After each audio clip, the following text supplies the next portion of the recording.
Welcome to Furukawa, your source for high-performance, low-operating cost hydraulic drills. This DVD will take you through the basic operating and maintenance procedures for the Furukawa HCR1200 hydraulic crawler drill. All Furukawa rock drills are designed with an unbeatable combination of performance and efficiency. They're built tough, with heavy-duty undercarriages, Caterpillar or Furukawa tracks, high-output compressors for faster drilling, and powerful dust control systems. And they're efficient, using Tier 2 Cummins and Cat diesel engines for better fuel economy and lower emissions. Founded in 1875 to serve the copper mining industry, Furukawa has grown into one of Japan's leading corporations. Since 1990, Furukawa has had a strong presence in America, with equipment manufactured in Japan and supported and serviced right here in the U.S. Today, Furukawa is a major player in mining, smelting, fuel and electric power supply, electronics materials supply, and heavy machinery manufacturing. At the forefront of our heavy machinery offerings are leading-edge rock drilling products. These include the patented HD700 series drifter, designed for powerful drilling capacity and increased agility. 3 models of powerful, efficient hydraulic crawler drills, the HCR 900, 1200, and 1500. And the DCR23 DTH down-the-hole drill, capable of drilling depths of up to 140 feet. You'll find these Furukawa products, as well as qualified sales representatives and technical reps, throughout the entire United States, as well as British Columbia, Alberta, Saskatchewan, Ontario, and Quebec.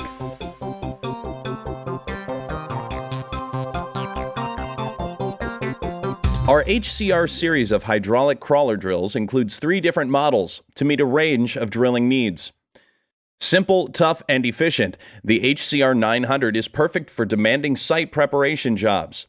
Its low center of gravity and high ground clearance give you excellent stability over rough terrain. The 900 uses 12-foot steels and a 4-steel rack arrangement. For deeper drilling capacity, the HCR 900 ES20 model can drill a single pass as deep as 18 feet without a steel change, and even greater depths with 12-foot steel changes. The HCR 1200 combines increased power with agility and easy operation, making it perfect for quarries and construction sites. The 1200 features a 43-inch wide air-conditioned and pressurized cab for operator comfort, a 6-rod changer to house 12-foot steels, and an extendable boom. The HCR 1500 is perfect for the most demanding applications where higher production rates are needed. Its HD715 drifter sets the standard for high-performance drilling. A larger 51-inch cabin with air conditioning and pressurized filtered air offers incredible comfort. Its 6-rod changer houses 12-foot steels, and its extendable boom gives you unbeatable drilling flexibility. A fixed boom version, the HCR 1500 D20, works with 20-foot steels for deeper drilling capacity and utilizes the inline magazine rod changer found on previous Furukawa drills.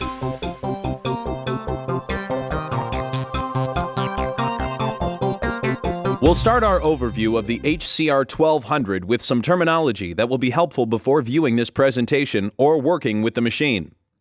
This entire section, from this connection point back to the main unit, is known as the boom. Everything from the boom forward to the foot, highlighted here, is called the guide shell. The drifter, seen here, rotates the drill string or seals that do the actual drilling. It also moves up and down along the guide shell to set drilling depth. This rod extending from the drifter is called the shank adapter. The threads on its end screw into the coupling. These are the centralizer bushings, which open to accept the steel, clamp down to help guide the steel during drilling, and hold the couplings during rod change applications. This is the guide shell on which the drifter rides, the rod changer, which the operator controls from inside the cab to change steels, and the pre-cleaner, which collects dust and cuttings from around the hole being drilled, sending the dust further back to be filtered while separating out the larger chips.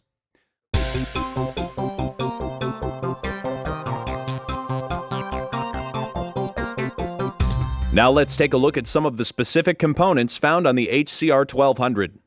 This model features a 43-inch cabin with heat, AC, and noise dampening, Caterpillar tracks and undercarriage, a Cummins QSB 5.9-C water-cooled diesel engine, and an onboard compressor producing up to 280 CFM of air.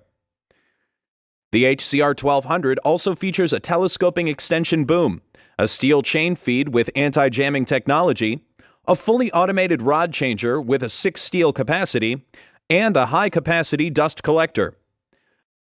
The Drifter is our HD 712 dual-dampened hydraulic model.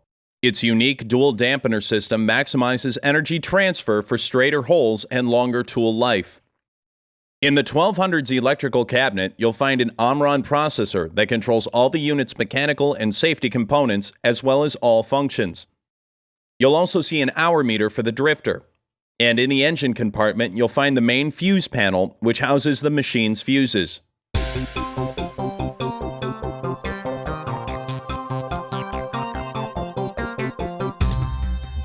Available options for the HCR 1200 include a water dust control system, a heavy-duty rear bumper for added body protection, a PQ angle display indicator, or an ILMEG angle indicator.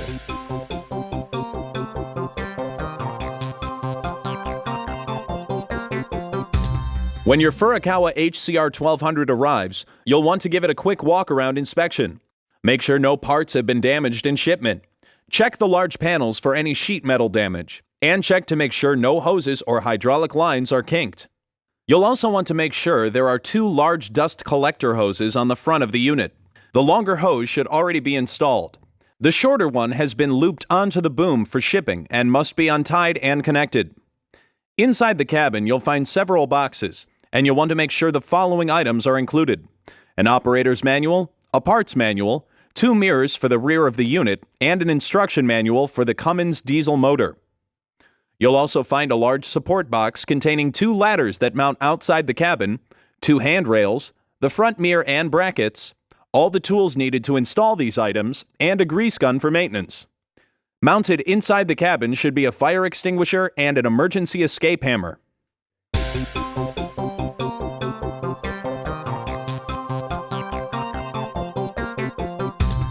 On the side of the cabin with the driver's door, you'll need to remove these pins and fold down the catwalk.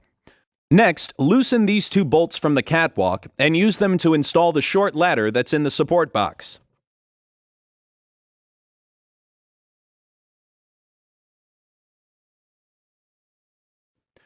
Remove the white bolts shown here and use them to mount the handrail, which is also in the support box.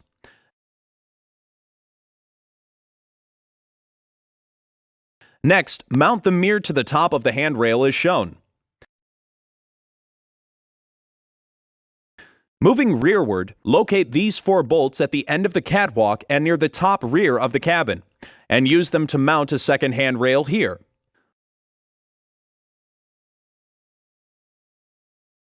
Moving farther back, use the 6 bolts seen here to mount the ladder that allows access to the top of the machine. Mount the 2 convex mirrors on the rear of the unit as shown. The mount for the rearmost mirror is ready to go. For the mirror that extends out to the side, you need to unbolt and position the mounting bracket like this before mounting the mirror. While you're at the back of the unit, it's a good time to locate and become familiar with the cooler access doors located here. Inside, you'll find the turbo aftercooler and the air compressor aftercooler, as well as the batteries, air dryer for the dust collector, diesel motor radiator, diesel motor oil cooler, and the heat exchange for the air conditioner.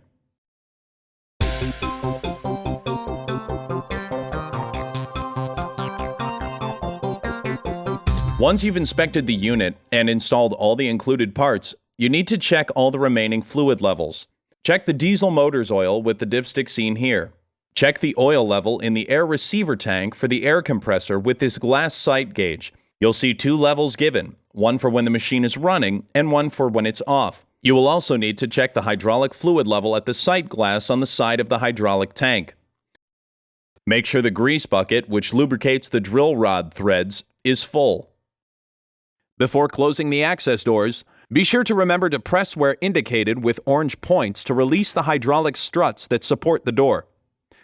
These two blue knobs on this access panel are used to access the windshield washer fluid tank, which should be topped off as needed.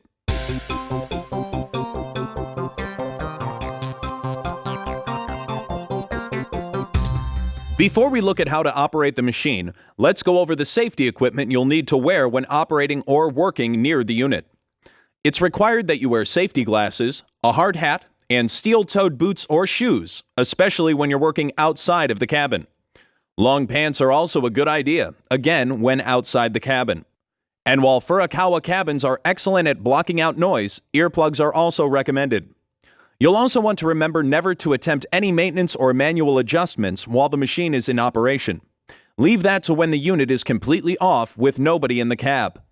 Please refer to the machine's safety manual for complete instructions.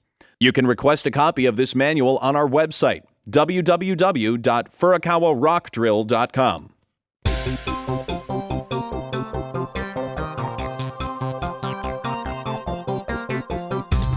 Let's take a look at the levers, switches, and gauges you'll use when operating the machine. We'll start with the gauges in the right rear corner of the cabin, which will be just behind your right arm as you sit in the operator's seat. These are the motor gauges. From left to right, we have a compressor exhaust air temperature gauge, hydraulic oil temperature gauge, a fuel gauge, an engine coolant temperature gauge, a tachometer, and an hour meter. When you turn the ignition on, you'll briefly see a bank of warning lights on this panel, which work much like the ones in your car. There's also an interior alarm that sounds during lamp test, tramming direction change, and various machine functions. On the right-hand side of the operator's chair, there are 3 gold knobs. Moving left to right, a control for collaring impact pressure, a control for normal impact pressure, and a control for the steel rotation RPM. Moving forward from this area, you'll find a small box with a series of lights and knobs located at the bottom of the window. The lights on this box also function like the check engine lights in your car to warn of an engine malfunction. This light on the side of the box is a warning light that signals there is water in the fuel tank. These colored toggle switches are used when running diagnostic tests to pinpoint the problem. The knob seen here is the manual control for the diesel engine's throttle. Once the engine is started, set this to position 2 to provide adequate RPMs for the machine's automatic warm-up cycle. Once the machine is properly warmed up, set this selector to the 3rd position, which will give you the pump pressure needed to operate the unit's hydraulic functions.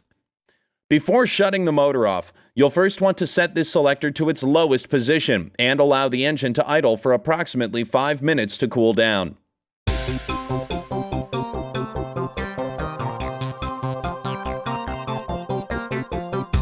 Moving to the panel near the right side armrest, you'll find the horn as well as the controls for all boom functions.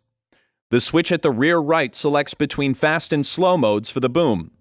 The adjacent switch is the boom safety on-off switch. The yellow 4-way switches for the boom work like this. This is the boom slide and guide shell rotation switch. This button extends the boom, while this button retracts the boom. The left button rotates the guide shell counterclockwise. The right button rotates it clockwise. This second button is the guide slide and oscillation switch. Use this button to lower and raise the front of the machine, and this button to lower and raise the rear of the machine. This moves the guide shell forward. This slides it backwards. This is the guide shell tilt and swing switch. The top button lowers the guide shell. The lower button raises it. Press the left button to swing the guide shell to the left, and the right one to swing the guide shell to the right. This is the boom lift and boom swing switch. Press here to lower the boom, and here to raise it. The left button swings the boom to the left. The right button swings it